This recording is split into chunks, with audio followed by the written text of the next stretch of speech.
Hello दोस्तों, मैं विश्वास आत्रे स्वागत करता हूं आपका एक बार फिर से द कंसेप्ट RAS के यूट्यूब चैनल पर। दोस्तों, आप ही के सोचने पर, आप ही के विचार पर कि सर साइंस के हैं और साइंस की कुछ अच्छी बातें नहीं करते हैं, तो आज आपकी यही अच्छी बातें, यही मनोकामनाएं पूरी करने के लिए मैं आज आपके सामने आया हूं। दोस्तों, एक बड़ी भर्ती, एक इतनी शानदार भर्ती जिसको 12th स्टैंडर्ड का बच्चा, पीएमटी या आईआईटी की तैयारी करने वाला बच्चा, ग्रेड सेकंड की तैयारी करने वाला बच्चा, ये सभी लोग देते हैं। जो लोग साइंस से जुड़े हुए हैं वो इस भर्ती परीक्षा को अवश्य देते हैं। सबसे ज्यादा जो पोस्टें आती है ना दोस्तों, वो ये लैब असिस्टेंट की साइंस डिपार्टमेंट में आती है। इसके अलावा थोड़ी बहुत पोस्टें जो है वो ज्योग्राफी डिपार्टमेंट की भी होती हैं, जहां ज्योग्राफी लैब होती है वहां रिक्वायर्ड होती है। बाकी सबसे ज्यादा जो है वो आती है इस लैब असिस्टेंट में साइंस की। और ये जो दोस्तों साइंस की पोस्टें हैं, इनमें इस बार हर बार वही पेपर होता है दो। इस बार भी वही सेम पैटर्न होगा कि दो पेपर होंगे। इसमें वही आपका जो फर्स्ट पेपर है वो साइंस वाला रहने वाला है, उसमें वही सेम 100 क्वेश्चन रहने वाले हैं। कुछ इसी तरह का पैटर्न रहेगा। लेकिन इस बार काफी लोगों का ये मानना है, काफी लोगों का ये विचार है कि सिलेबस में बदलाव हो सकता है, बस सिलेबस में चेंज हो सकता है, क्योंकि ये भर्ती चौथी बार होगी। लैब असिस्टेंट की जो भर्ती है वो 4th सेशन में चौथी बार होगी। अब से पहले ये 3 बार कंटिन्यूसली हो चुकी है। और दोस्तों, इस बार जो सिलेबस में बदलाव होगा वो होगा तो सही, पर माइनर होगा। माइनर इट मीन्स कि कुछ टॉपिक ज्यादा ऐड कर दिए जाएंगे, कुछ घटा दिए जाएंगे, हटा दिए जाएंगे। तो ज्यादा कोई इंटरफेयर चेंजेस नहीं होगा, उतना ही होगा जितना माइनर प्रोबेबिलिटीज की रख पाएगा। पिछली बार दोस्तों, पिछली बार के अगर मैं पेपर देखूं, 2-3 बार के पेपर, अगर हम फर्स्ट बार के पेपर को निकाल दें, जो पहली पहली बार पेपर हुआ था, उस पेपर को निकाल दे, तो बाकी सारे के सारे जो पेपर बने हैं वो पेपर एनसीईआरटी आरबीएससी से बने हैं। आगे आने वाली क्लास के अंदर, आगे जो अपनी क्लासें मैं लेने वाला हूं, उन क्लासों के अंदर मैं पुराने पेपरों को विद प्रूफ आपके सामने सॉल्व करवाने वाला हूं कि किस तरह के क्वेश्चंस इस एग्जाम में पूछे जाते हैं, किस तरह के क्वेश्चंस जो हैं आपसे आने वाली एग्जाम्स में पूछे जाएंगे। उन तरह के क्वेश्चंस को लेकर के मैं आपके सामने आने वाला हूं, विद प्रूफ डिस्कस करने वाला हूं इस बारे में। अच्छा, इस बार हमें सर कितना पढ़ना चाहिए, क्या करना चाहिए? तो दोस्तों, थोड़ा सा आपको मैं बता दूं कि एग्जाम हमारे पास, जैसे ये जो भर्ती है अपनी लैब असिस्टेंट की, इसको अधीनस्थ बोर्ड कंडक्ट कराता आया है, अब भी वही कंडक्ट करवाएगा, क्योंकि इसने अपना टाइम टेबल जो दिया है, टाइम टेबल में 2 नवंबर से 4 नवंबर 2 नवंबर से 4 नवंबर के बीच इन्होंने टेंटेटिव एग्जाम्स की डेट दी है कि लगभग इस टाइम पीरियड में हम एग्जाम करवा लेंगे। अगर ये इस टाइम पीरियड में एग्जाम कराते हैं तो लगभग आपसे लगभग 6 से 5 महीने पहले आपसे फॉर्म भरवा लिए जाएंगे, यानी आप ये विज्ञप्ति जारी कर देगा। भर्ती आ चुकी है, विज्ञप्ति जो है जारी तकरीबन 4 से 5 महीने, 5 से 6 महीने पूर्व जो है वो करा दी जाएगी। आपको ये नहीं सोचना है दोस्तों, इस बार एक बात विशेष रूप से लैब असिस्टेंट के लिए ध्यान रखना, मैं अब भी कह देता हूं। कुछ बच्चों का ये मानना होता है जो ग्रेड सेकंड की तैयारी करते हैं कि सर लैब असिस्टेंट तो छोटी लेवल की एग्जाम है। मैं कहूंगा कि लेवल छोटा कुछ नहीं होता, लेवल लेवल होता है। अगर किसी को ऐसी बात हो तो जो पहली बार का जो पेपर आया था, फर्स्ट टाइम का, एक बार उसको अच्छे से रीड कर सकते हैं। वो जो पेपर था, नीट लेवल का पेपर जो है वो पूछा गया था, और अब उसके बाद जो पेपर पूछे गए हैं वो ग्रेड सेकंड के स्तर के पूछे गए हैं, और ऐसे ही पूछे जाएंगे आपसे। तो सर इन चीजों को हमें कहां से पढ़ना चाहिए? दोस्तों, मैं एक बात और ध्यान रख रहा हूं, पढ़ने से पहले आपसे कुछ बातें और डिस्कस कर लूं दोस्तों, कि ये जो एग्जाम, भर्ती परीक्षा एग्जाम होगी कि सर 1 साल बाद होने वाली है, तो हम अभी से क्यों पढ़े? दोस्तों, ध्यान रखना, जिस बच्चे को साइंस नहीं आती है, मैं ये बात पहले भी कहते जा रहा हूं, कक्षा 10 वो 12वीं जो पास करके आया है वो बच्चा, जो बच्चा नीट की तैयारी कर रहा है, जो बच्चा आईआईटी की तैयारी कर रहा है, एनआईटी जेईई जो दे रहा है वो बच्चा, इसके अलावा ग्रेड सेकंड की तैयारी करने वाले बच्चे, ये सभी लोग ये इस एग्जाम का फॉर्म फिल करते हैं और तैयारी करते हैं। तो भीड़ जो है दोस्तों बहुत ज्यादा है, अब भीड़ ज़्यादा होने की वजह से कंपटीशन अपने आप में हाई हो जाता है। तो आपको हल्के में ये बात नहीं लेनी है, आपको विद प्रूफ और विद ऑथराइजेशन के साथ बात करनी है। बात समझ में आई? अच्छा, इसके अलावा सर इस बार फिर हम पढ़े कितना, अगर इतना ही कंपटीशन है तो? दोस्तों अभी हमारे पास समय है।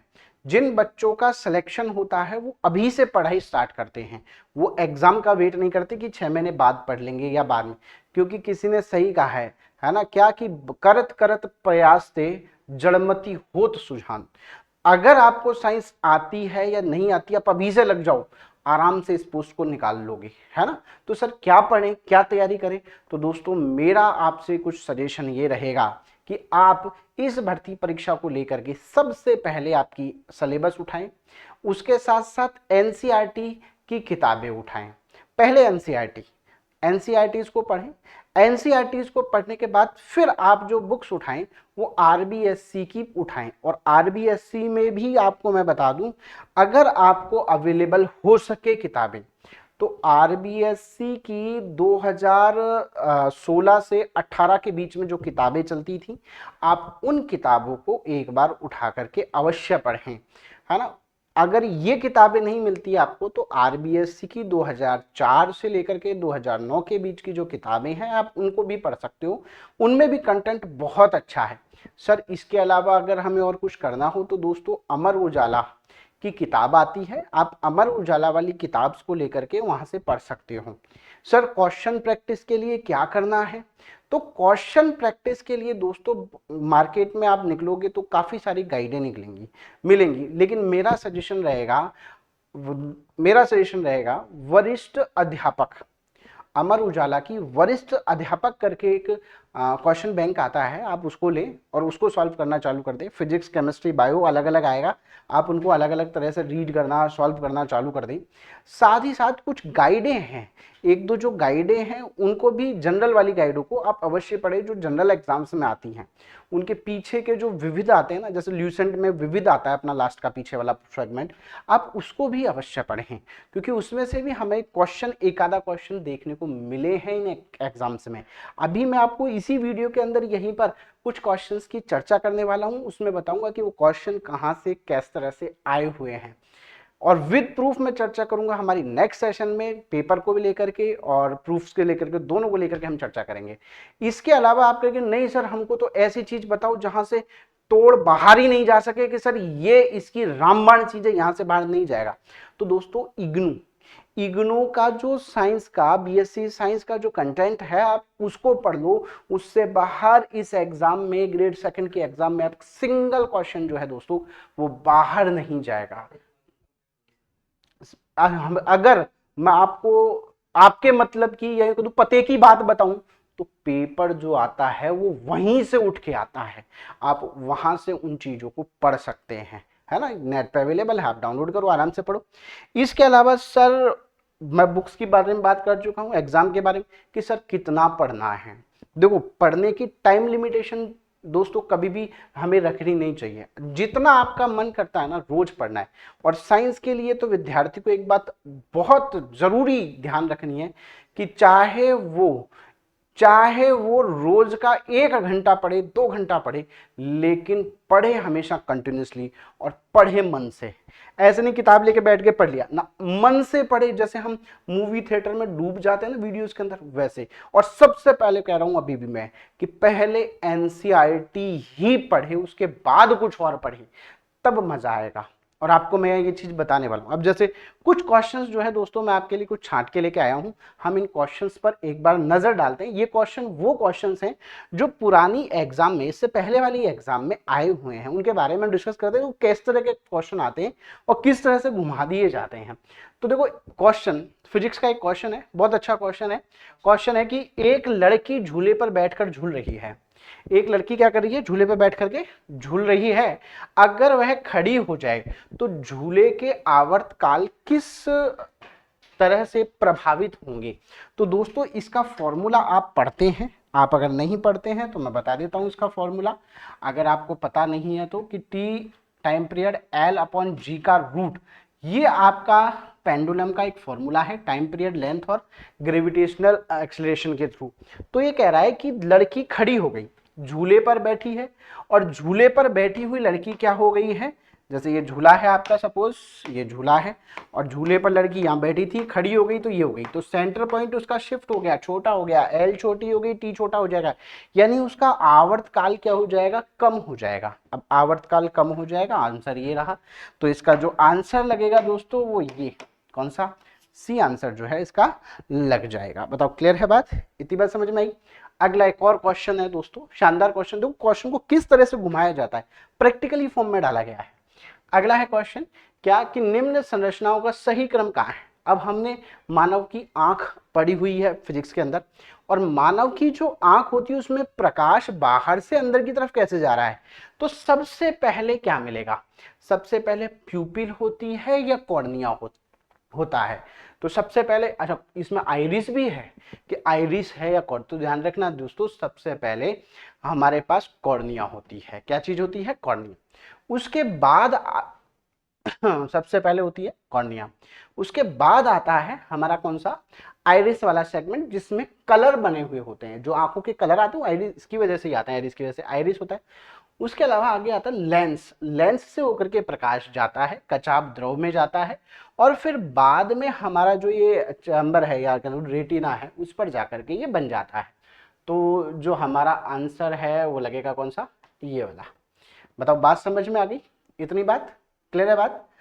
अच्छा नेक्स्ट, अगली अगर बात की जाए इसके अलावा, अगला क्वेश्चन कि मानव कर्ण में कौन सी संरचना होती है, मानव का जो कान है उसमें कौन सी बात होती है। अब देखो कान की संरचना में भी कितना अंदर तक, ये अपना जूलॉजी वाला क्वेश्चन हो गया, कान की संरचना में कितना अंदर तक पूछा है। संरचना जो है वो किस तरह की है, बूजनस अंग है, कर्टी के ऑर्गन है, या कार्पोरा रेस्टिस है, या कार्पोरा क्वाड्रिजेमिना। तो दोस्तों ये ब्रेन में होता है, ये उत्सर्जी अंग है, लेकिन कर्टी के ऑर्गन जो है यही दोस्तों कान में पाए जाते हैं। ब्रश लाइक स्ट्रक्चर होती है ये, हिलने जैसी संरचना। ये आपको कहाँ से मिलेगा सर, कहाँ से मिलेगा, ये तो आपको हर एग्जाम किताब से मिल जाएगा, है ना, जनरल सी बात है।